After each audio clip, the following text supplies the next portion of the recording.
dari Katen Febriani. Saya adalah mahasiswa Universitas Katolik Musikalitas. Di sini saya akan membawakan sebuah cerita dongeng berjudul Keong Mas. Dahulu kala, terdapat sebuah kerajaan yang bernama Kerajaan Daha. Kerajaan tersebut dipimpin oleh raja yang bijaksana. Sang raja memiliki 2 orang putri yang bernama Chandra Kirana dan Dewi Galuh. Berbeda dengan Dewi Galuh, Chandra Kirana telah memiliki seorang tunangan. Tunangannya adalah putra mahkota dari kerajaan Kahuripan. Sang putra mahkota bernama Pangeran Inu Kertapati. Dewi Galuh yang mendengar hal itu pun merasa cemburu.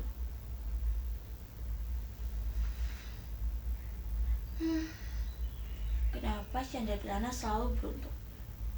Aku akan menyingkirkanmu, Chandra Kirana, ujar Dewi Galuh dengan kesal. Setelah mengatakan itu, pergilah Dewi Galuh mencari penyihir untuk meminta pertolongan. Aku ingin kau membantuku menyingkirkan Chandra Kirana, dan aku akan memberikanmu emas sebanyak yang kau minta, kata Dewi Galuh kepada sang penyihir. Sang penyihir yang mendengar hal itu pun tertawa kencang seolah menyetujui permintaan Dewi Galuh. Keesokan harinya, Dewi Galuh mencari Chandra Kirana. Ia melihat Chandra Kirana sedang duduk sendirian di taman. Lalu, Dewi Galuh menghampiri Chandra Kirana. "Hai Chandra Kirana," sapa Dewi Galuh. "Oh hai kakak, lihatlah, ini adalah bunga yang biasa kita tanam," ujar Chandra Kirana. Lalu tiba-tiba muncullah seorang penyihir di antara mereka. Segeralah penyihir itu memberikan kutukan kepada Chandra Kirana. Ia mengubah Chandra Kirana menjadi seekor keong yang berwarna emas. Penyihir juga mengatakan bahwa kutukan itu hanya akan hilang jika Chandra Kirana bertemu dengan tunangannya. Dewi Galuh yang mendengar hal itu pun segera menyingkirkan Chandra Kirana ke dalam sungai istana. Ia juga membuat cerita bohong kepada sang raja bahwa Chandra Kirana telah hilang secara tiba-tiba. Chandra Kirana yang telah berubah menjadi keong emas pun terombang-ambing di sungai. "Kemana aliran sungai ini akan membawaku?" kata Chandra Kirana sedih. Lalu tiba-tiba Chandra Kirana tersangkut oleh jaring seorang nenek tua. Sang nenek yang melihat hal itu pun segera membawa keong emas itu pulang ke rumahnya. Keesokan harinya, sang nenek pergi menjala ikan lagi. Tanpa sepengetahuan siapapun, Chandra Kirana berubah menjadi manusia kembali. Ia membersihkan rumah sang nenek dan memasak makanan yang enak. Sore hari pun tiba. Sang nenek pulang dari menjala ikan. Ia tidak mendapatkan satu ekor pun ikan. Saat ia sampai di rumahnya, betapa terkejutnya ia melihat ada begitu banyak makanan tersaji di hadapannya. "Makanan dari siapa ini? Aku tidak tahan dengan aromanya."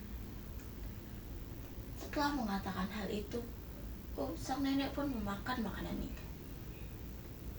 Hal ini terjadi hingga beberapa kali, sehingga sang nenek mulai curiga. Keesokan harinya, sang nenek pergi menjala ikan lagi. Berbedanya, kali ini ia pulang lebih awal untuk melihat apa yang terjadi. Saat sedang mengendap-endap, sang nenek melihat ada seorang gadis cantik sedang memasak di dapurnya. "Siapa kamu? Mengapa kamu ada di dapur rumahku dan sedang memasak?" Chandra Kirana yang mendengar hal itu pun terkejut. Ia akhirnya menceritakan kepada sang nenek kebenaran. "Aku adalah keong emas yang kau bawa pulang, Nek. Namaku Chandra Kirana. Aku adalah putri kerajaan Kahuripan di kerajaan Daha. Aku dikutuk oleh saudariku sendiri. karena ia merasa cemburu merasa cemburu kepadaku. Sang nenek yang mendengar hal itu pun merasa kasihan dan simpati. Akhirnya sang nenek pun merawat Candrakirana di pondok rumahnya. Sementara itu, di kerajaan Daha, Pangeran Inu sedang berbicara kepada Yang Mulia Raja bahwa ia akan membantu mencari Candrakirana. Dewi Galuh yang mendengar hal itu pun segera mencari sang nenek penyihir. Ia meminta kepada penyihir untuk menggagalkan rencana Raden Inu. Penyihir yang mendengar hal itu pun merubah dirinya menjadi gagak hitam untuk mengacaukan perjalanan Raden Inu. Keesokan harinya, saat Raden Inu sedang mencari Candrakirana, ia bertemu dengan gagak hitam yang bisa bicara. Gagak itu menyuruh Raden Inu untuk mengikutinya. Saat sedang menyusuri hutan, Raden Inu bertemu dengan kakek tua yang sedang bersandar di pohon. Wajahnya terlihat sangat pucat. Raden Inu menanyakan apa yang terjadi kepada kakek itu. Kakek itu mengatakan bahwa ia sudah tidak makan berhari-hari. Setelahnya Raden Inu pun menolong sang kakek. Ia juga menceritakan semua yang terjadi padanya dari ia yang mencari Candrakirana hingga ia bertemu dengan gagak hitam yang bisa bicara. Tiba-tiba kakek itu mengayunkan tongkatnya kepada burung gagak itu. Hingga burung gagak itu berubah kembali menjadi penyihir jahat. Sang kakek juga mengatakan untuk mencari Candrakirana di desa Dadapan kepada Raden Inu. Raden Inu pun menyusuri sungai dan sampailah ia di desa Dadapan. Ia singgah di sebuah rumah kecil salah seorang penduduk di sana. Saat ia ingin meminta air, betapa terkejutnya ia melihat Candrakirana ada di dalam rumah itu.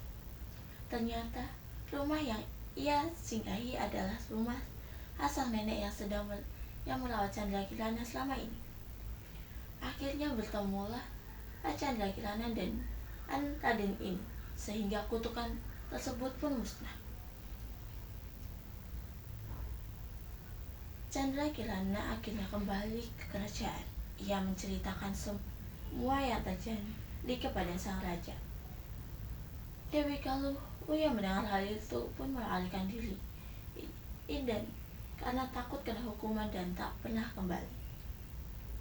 Akhirnya Candrakirana, Raden Inu, sang raja dan nenek hidup bahagia bersama di istana. Cerita moral yang dapat kita petik dari cerita ini adalah rasa iri dan dengki dapat merubah karakter seseorang dan pikiran seseorang.